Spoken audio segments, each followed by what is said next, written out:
qui viennent d'arriver, je vais leur ouvrir.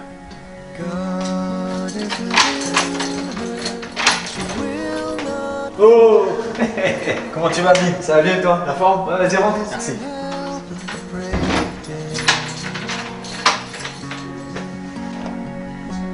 Vas-y, installe-toi. C'est cool. Merci, Amine. Pas de soucis, c'est normal. Oh là là, bah il fait chaud. Hein. Bah ouais, t'as vu là, en plus, on a fermé partout. Ah ouais, pour ta maman? Ouais.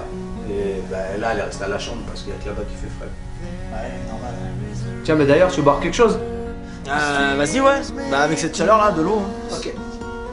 Merci, Amine. Pas de soucis. Ah, Amine, merci, t'es gentil. Mais tu sais quoi, je te cache pas que moi, ça va pas trop. J'ai une question. Vas-y. C'est quoi un associateur? Un associateur? Je vais te répondre, Amine. Mais avant, je vais te dire une chose. Devant Dieu, tu seras seul. Moi, je serai pas là, ta maman ne sera pas là, tes amis musulmans, ils seront pas là, l'imam, il sera pas là. Tu seras seul. Donc, si je peux te donner un conseil, ne laisse personne te tromper au sujet de ton salut. Moi, je vais te dire des choses, il y a d'autres personnes qui vont dire le contraire. Mais une chose est sûre, c'est que Dieu parle à ton cœur. Dieu peut te parler audiblement, Dieu peut te parler dans des rêves, Dieu peut te parler au travers de quelqu'un. Mais il y a une chose que Dieu a laissée pour les hommes, qui est irréfutable, c'est les Écritures. Et Dieu ne peut pas se contredire, car il est Dieu. Si tu es sincère dans ta démarche, il te guidera lui-même. Maintenant, je te réponds. Un associateur, selon les musulmans, ou plutôt selon l'islam, c'est quelqu'un qui associe Dieu à quelque chose ou à quelqu'un d'autre. T'as un Coran? Ouais. Vas-y, on va prendre une sourate. Vas-y. On va prendre la sourate 5, au verset 72, tu vas voir. Donc regarde, sourate 5 au verset 72. Ce sont certes des mécréants, ceux qui disent, en vérité, Allah c'est le Messie, fils de Marie. Alors que le Messie a dit, ô enfants d'Israël, adorez Allah, mon Seigneur et votre Seigneur.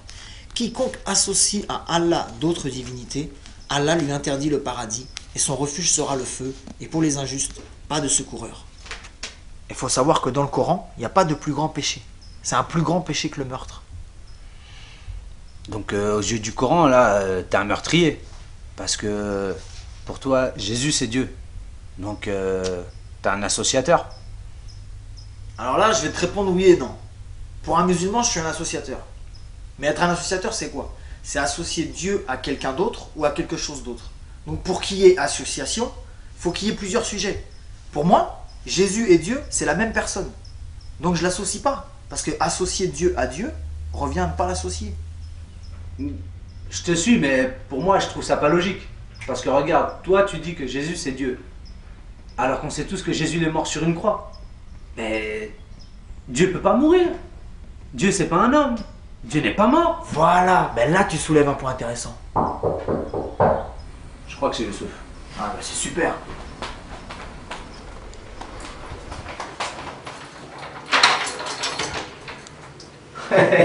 Oh, ça va? Ça va? Salam alaikum. Alaykoum salam. Ça me fait plaisir que tu sois venu. Ça a été hier? Ah, ça a été. Vas-y, viens, on est en train de partager. Youssouf, comment tu vas? Ça va et toi? Tranquillement? Ça va. Vas-y, pose-toi. Et on disait quoi, nous, d'ailleurs? Ouais, je disais que t'as soulevé des points intéressants. En fait, c'est qui t'a dit que Jésus il était mort sur une croix? Bon, je sais pas, tout le monde dit ça. C'est reparti. Ok, ben là tu vois, dans ce que t'as dit, il y a déjà un problème. Est-ce que tu crois que le Coran c'est le dernier livre? Celui qui est descendu pour confirmer l'évangile et la Torah? Bah ouais, on a lu ça hier en plus. Voilà. Tu crois en ça, Youssouf? Bien sûr, le Coran c'est la dernière révélation. Ok, bah si ces trois livres-là viennent du même Dieu, ces trois livres-là ne peuvent pas se contredire. Parce que Dieu ne se contredit pas. On va prendre un verset ensemble. Dans Jean 19, au verset 17, la Bible dit « Jésus, portant sa croix, arriva au lieu du crâne qui se nomme en hébreu Golgotha. C'est là qu'il fut crucifié et deux autres avec lui, un de chaque côté et Jésus au milieu. » Vous croyez en ça, les gars? C'est écrit. Le Coran dit que la Bible, c'est la parole de Dieu. Bah ouais, c'est... Ouais. Ok, on va prendre le Coran maintenant. La sourate 4, au verset 157. « Et à cause de leurs paroles, nous avons vraiment tué le Christ, Jésus, fils de Marie, le messager d'Allah. Or, ils ne l'ont ni tué ni crucifié, mais ce n'était qu'un faux semblant. Et ceux qui ont discuté sur son sujet sont vraiment dans l'incertitude. Ils n'en ont aucune connaissance certaine. Ils ne font que suivre des conjectures et ils ne l'ont certainement pas tué. Donc là, les frères, il y a un sérieux problème. Toute la Bible, dans son intégralité, elle nous présente Jésus comme étant celui qui a été crucifié, mort à la croix pour nous, afin que lorsqu'on meurt, nous les hommes, on puisse avoir accès au ciel. Et le Coran vient 600 ans après, et il nous dit que non, il n'a pas été crucifié. Et que sur la croix, c'était quelqu'un d'autre. Mais c'est chaud là, ça se contredit complètement. Mais oui, c'est chaud, Amine. On fait comment là maintenant? Comment ça, on fait comment? C'est falsifié tout ça, Amine. Je te l'ai déjà dit, la Bible, elle est falsifiée. Youssouf, frère, à ton avis, Dieu veut conduire les hommes à la vérité ou à l'égarement? À la vérité, bien sûr. Mais alors pourquoi il nous demanderait d'aller lire un livre si celui-ci a été falsifié? Ça n'a pas de sens. S'il est Dieu, il savait à l'avance que les Écritures elles allaient être modifiées. Si ça serait le cas, il t'aurait recommandé de jamais ouvrir la Bible parce qu'elle est fausse. Mais là, bizarrement, il dit aux musulmans d'aller lire la Bible. Donc selon toi, Dieu veut volontairement égarer les gens. On a lu les sourates hier où Allah disait d'aller lire la Bible. C'est pas possible, c'est pas possible. Youssouf, c'est simple, dis-moi. T'as déjà eu des fausses chaussures requins du marché au bled là? Bah, bien sûr, quand j'étais plus jeune. C'est quoi le rapport? À ton avis, tu penses que les vraies chaussures sont sorties avant les fausses ou après les fausses? Bah, avant, c'est évident, la falsification, ça vient après l'original. Bon ben voilà. Comment on peut dire que la Bible soit la falsification alors que ces derniers textes datent de 600 ans avant le Coran? Franchement, c'est chaud. Hein. Tout ce que tu nous dis depuis tout à l'heure, c'est vraiment chaud. Mais par contre, il y a un truc que moi je comprends pas parce que tu nous dis que en fait l'homme il a accès au ciel parce que Jésus a été crucifié. Et le rapport c'est quoi? Ça c'est une bonne question ça. En plus c'est très important. Je vais te répondre. Dans Jean 3, au verset 16, « Car Dieu a tant aimé le monde qu'il a donné son Fils unique, afin que quiconque croit en lui ne périsse point, mais qu'il ait la vie éternelle. » Non, non, non, arrête-toi, arrête-toi. Le Coran est clair là-dessus. Dieu n'a pas de fils. Attends Youssouf, je sais pourquoi ça te choque, mais t'as pas compris. Quand la Bible emploie le mot fils, ça ne veut pas dire que Dieu est descendu vers une femme pour avoir des relations intimes avec elle, en l'occurrence Marie. Mais Dieu lui-même a fait habiter son esprit dans Marie, pour qu'au travers elle, il puisse naître comme un homme, semblable à tout autre homme, mais né de l'esprit de Dieu. Voilà pourquoi on dit Jésus est le Fils de Dieu, parce que Dieu l'a engendré de son esprit, non pas par un acte physique. C'est pour ça que Jésus c'est le seul homme ou le seul prophète qui n'a pas de père biologique. Attends, tu t'égares. Adam aussi n'avait pas de père. Le Coran nous enseigne que le miracle de Jésus, c'est le même que celui d'Adam. Ben oui, mais c'est vrai ça. Allah fait ce qu'il veut. Mais ça servira à quoi Dieu de descendre comme ça? Ok. Youssouf, comment Dieu a créé Adam? Comment il l'a créé? Tu fais ce qu'il veut, je t'ai dit. Ouais, ok. Mais qu'est-ce qu'il a utilisé pour le créer?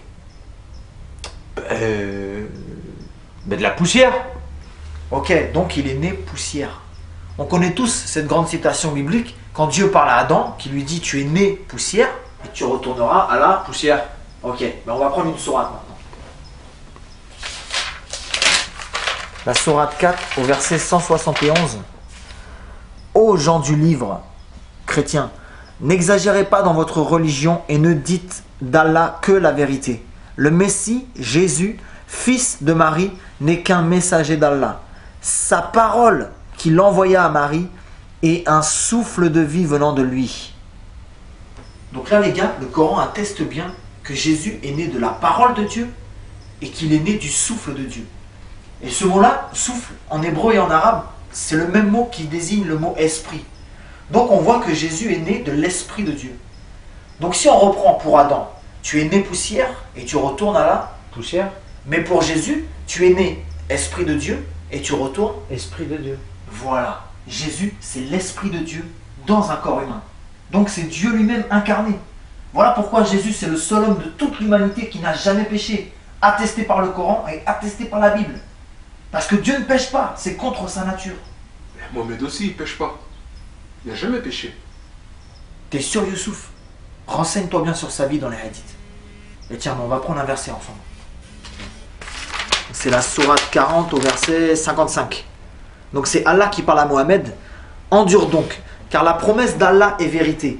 Implore le pardon pour ton péché et célèbre la gloire et la louange de ton Seigneur soir et matin.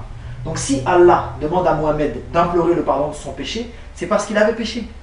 Et Hamid, tout à l'heure tu avais une question. Ouais, en fait, ma question c'est pourquoi Dieu il a envoyé Jésus ou pourquoi Jésus s'est envoyé lui-même. Hamid, tu vois bien que ça tient pas debout son histoire. Dieu se sera envoyé lui-même. Ça n'a pas de sens, Hamid. Oh. Ben frère, attends. Est-ce que tu sais que dans le Coran, il nous est dit qu'au jour du jugement, tes membres, c'est-à-dire ton corps, vont témoigner contre toi? Bah, ça je sais, oui, je sais. Et alors? Ben, tes membres ou ton corps, c'est bien toi, non? Bah, oui. Ben alors pourquoi tu t'étonnes de la nature de Jésus? Ben attends, je comprends pas trop par rapport au jugement du corps, tout ça là.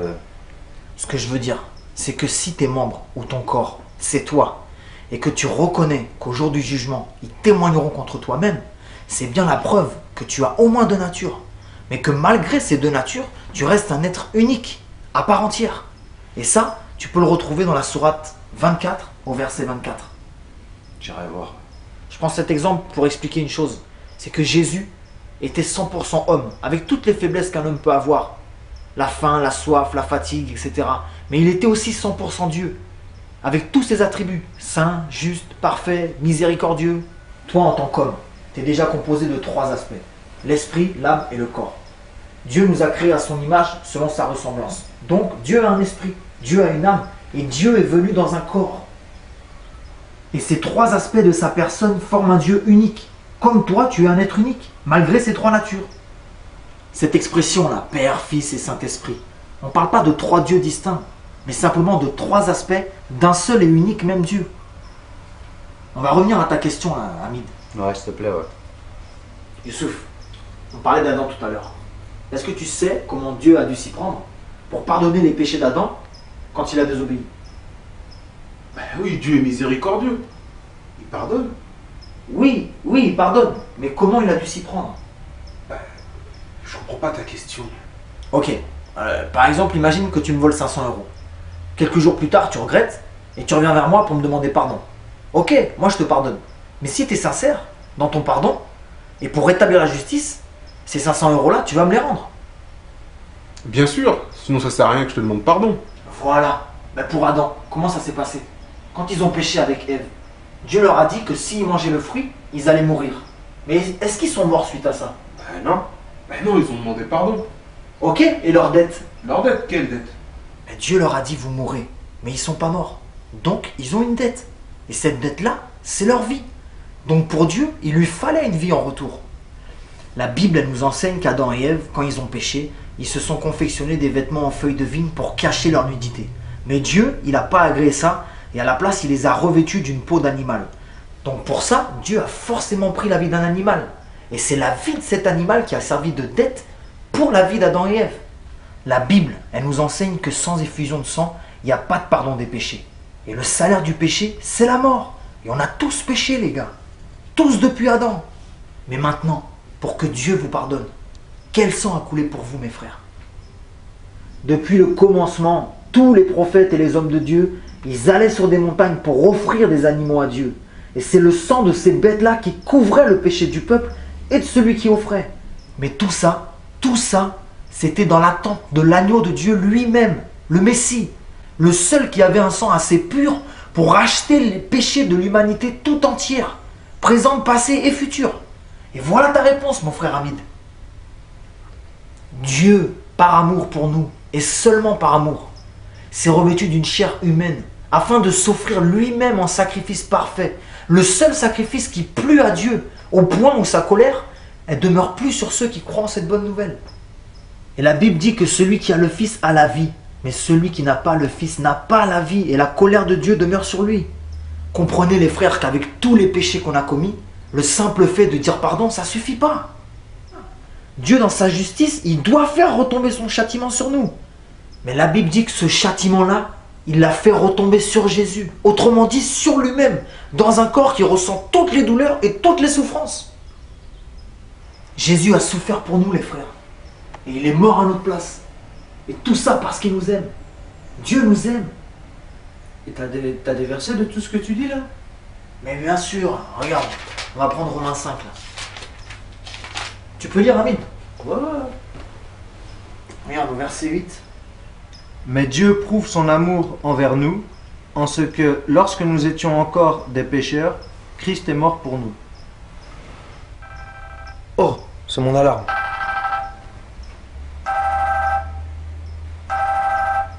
Ah, je suis désolé les gars, je vais devoir aller à la pharmacie. Je dois aller chercher les médocs à ma mère. Vous voulez m'accompagner? Ah oui? Bah vas-y, on y va, bien sûr. Ouais, c'est cool. Ça va pas être possible pour moi, mais... Bon, on était bien là pourtant. C'est pas grave, Dieu permettra d'autres occasions, c'est pas grave. Ok, ben attendez-moi, je reviens. J'en ai pour 5 minutes, je vais me changer. Ça fait plaisir. C'est cool. Bon, tout sauf, on te laisse là. Vas-y. Bon, Amine, À bientôt mec. je te remercie. Ciao, ça va. À bientôt. À bientôt, Inch'Allah.